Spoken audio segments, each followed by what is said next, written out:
থেকে তরুণ সমাজকে বাঁচাতে পারে একমাত্র খেলাধুলা আর প্রেমিকার ভালোবাসা। আর সেই প্রেমিকায় যদি 3-4টা পুরুষের আসক্ত থাকে, তাহলে নদীর এই পারে গরু ছাগল, ওই পারে ঘাস, দুই পা দুই দিকে, মাঝখানে আইকালা বাস। ভালো আসেন, দেশের সব জায়গাতে কম বেশি খেলাধুলার জন্য টুর্নামেন্ট আয়োজন করা হয়, সেটা ক্রিকেট হোক বা ফুটবল। আর এই টুর্নামেন্ট প্রচার করার জন্য পোস্টারও লাগানো হয়।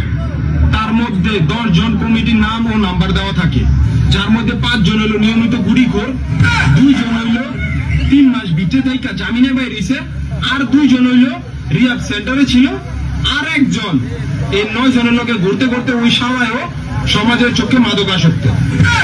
টুর্নামেন্টের মূল লক্ষ্য, মূল স্লোগান হইল মাদককে না বলুন। কিন্তু টুর্নামেন্টের উদ্বোধনের দিন বা ফাইনাল খেলার দিন দেখবেন কমিটির সবটি মিল্লা বাংলা খাইয়া হিন্দি গানে নাচা গানা করে। আর ফাইনাল খেলার প্রধান আকর্ষণ হইল প্রধান অতিথি।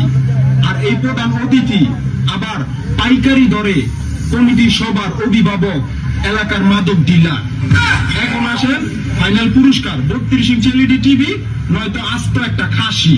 ফাইনালে চ্যাম্পিয়ন হওয়ার পর এই টিভি নিয়ে টানাটানি, পরে দলের ক্যাপ্টেন কইব, আচ্ছা টিভিটা আমার বাসায় থাক, 5000 টাকা দিতাছি, এই টাকা দিয়া মাল আন, রাইতে পার্টি করবো।